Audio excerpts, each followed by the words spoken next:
Bersamaan dengan suara itu, terdengar tekanan yang mengerikan, seperti sayap waktu, menyebabkan riak dahsyat di seluruh kehampaan. Bahkan api pemusnahan di samping Xiaoyan tampaknya merasakan ancaman yang begitu kuat, denyutnya menjadi semakin dahsyat. 12 jenderal kehampaan, yang telah mengamati area tersebut dan mencoba memberikan tekanan melalui hukum sebab akibat, semuanya mengubah ekspresi mereka saat merasakan aura ini. Kekaguman dan ketakutan yang mendalam terpancar di mata mereka. Tanpa ragu sedikit pun, mereka mundur, menggenggam tangan mereka sebagai tanda hormat, seolah menyambut raja mereka. Serangkaian langkah kaki yang tenang datang dari kegelapan kehampaan, setiap langkah menyebabkan seluruh kehampaan laut barat bergetar.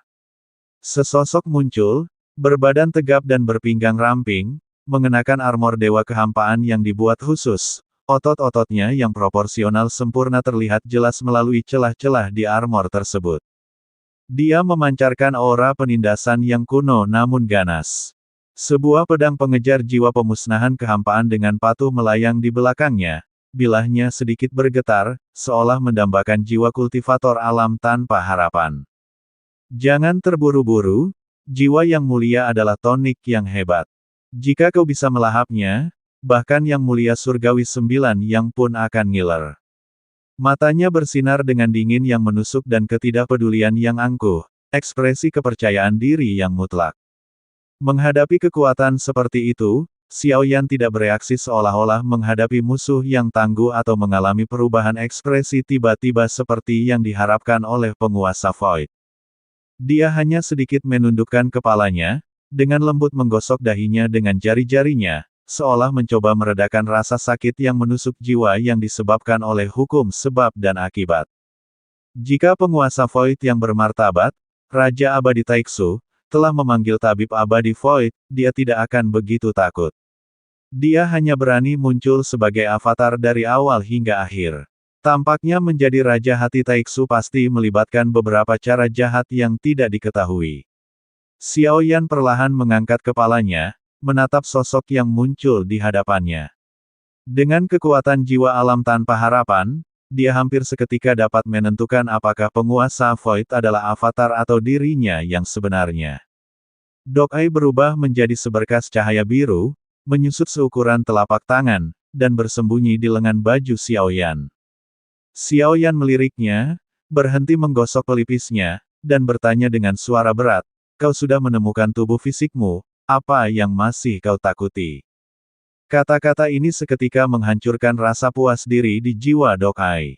Dok-ai membeku selama setengah detik. Kemudian, seolah terbangun dari mimpi, dia berteriak, "Benar, Guru Gou tidak seperti dulu lagi, apa yang perlu ditakutkan?" Di masa kejayaan Guru Gou, orang tua ini bahkan tidak layak untuk membawa sepatu Guru Gou. Dengan itu, cahaya yang ganas bersinar di mata Dok-ai, dan wujud bermata satu miliknya terwujud menjadi sebuah tubuh. Meskipun terlihat agak janggal, Xiaoyan bahkan sangat meragukan apakah ini tubuh aslinya. Apakah orang ini monster hasil jahitan yang mengumpulkan potongan-potongan dan menyatukan tubuh-tubuh di masa lalu? Bunuh si bermata tajam itu. Aku merasa sangat kuat sekarang. Sosok tinggi Dok-ai meregangkan tubuh, dan dia berkata dengan serius, "Bagus sekali. Pergi bunuh pengecut di sana dan buktikan kekuatanmu." Xiaoyan menengadahkan kepalanya, kata-katanya penuh sarkasme. Si mata anjing mendongak ke kejauhan, penguasa kekosongan mengamatinya dengan penuh minat, membuatnya mundur. "Masih ada yang kurang. Aku akan membiarkannya kali ini, tapi kau tetap bajingan. Aku merasa tidak nyaman setelah kau melanggar batasan. Bajingan, aku ingin kembali ke tempat yang tenang itu." Setelah si mata anjing selesai berbicara, ia menarik kepala dan anggota tubuhnya ke dalam cangkangnya seperti kura-kura. Ia menyusut kembali seukuran telapak tangan dan bersembunyi di lengan baju Xiaoyan. "Kelompok kami jujur dan patuh. Meskipun ia tidak menimbulkan masalah," tambah si mata anjing, meskipun Xiaoyan tidak bisa tertawa saat itu. Ia hanya ingin menghancurkan penguasa kekosongan. Ia tidak memiliki semangat bertarung terhadap penguasa kekosongan yang muncul di hadapannya karena Xiao Yan tahu bahwa ini bukanlah wujud asli penguasa kekosongan. Dialah yang selalu bersembunyi di balik cangkangnya, dan bahkan memiliki kesempatan tak terhitung untuk membunuh Xiao Yan, tetapi dia terlalu berhati-hati dalam imajinasinya. Xiao Yan pasti menyembunyikan kekuatannya. Karena kau tak berani menunjukkan dirimu, maka aku akan memukulmu sampai kau mengungkapkan wujud aslimu. Xiao Yan tampaknya tidak lagi dikendalikan oleh hukum sebab akibat. Begitu dia selesai berbicara, satu langkah melepaskan jejak petir berduri, seketika membawanya mendekat ke Susu. Api pemusnahan di sekitarnya melonjak, mengandung kekuatan penghancur yang ekstrim.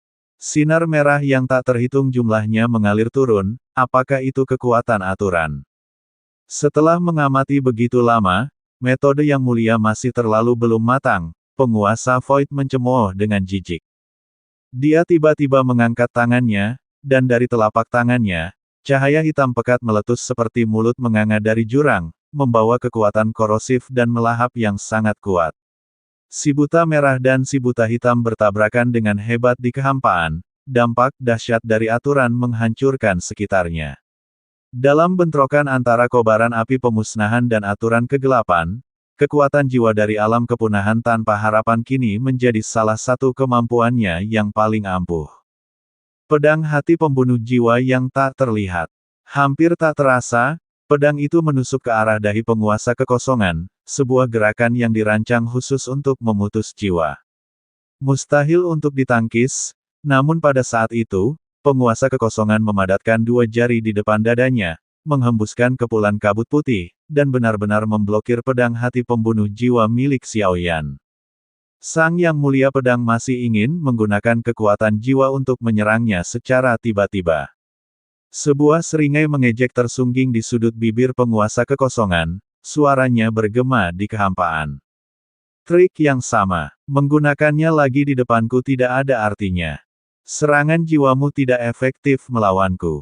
Ekspresi Xiao Yan tetap tidak berubah, mengabaikan ejekan penguasa kekosongan. Tidak, Xiao Yan menganalisis dalam hati.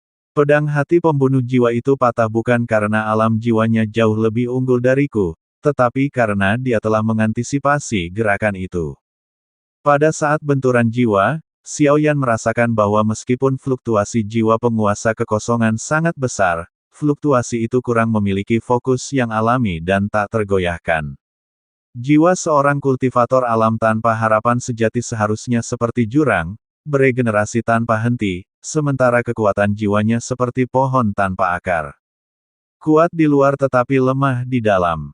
Kekuatan gabungan dari energi jiwa yang telah mengembun menjadi batu tidak lagi ragu-ragu, berubah menjadi kabut putih di ujung jari. Tidak peduli apa yang dikatakan penguasa kekosongan, sekarang yang dibutuhkan hanyalah dengan cepat melenyapkan klonnya ini.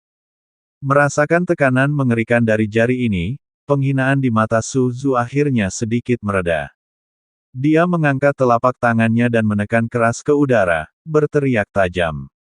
Kurasa bukan hanya kau, Yang Mulia, yang memiliki energi jiwa alam tanpa harapan. Gemuruh. Saat penguasa kekosongan menekan dengan telapak tangannya, energi jiwa yang sangat dahsyat meletus dari tubuhnya. Meskipun tanpa akar, ia tidak akan pernah habis dan sumbernya tidak diketahui, tetapi itu tetap energi jiwa yang nyata.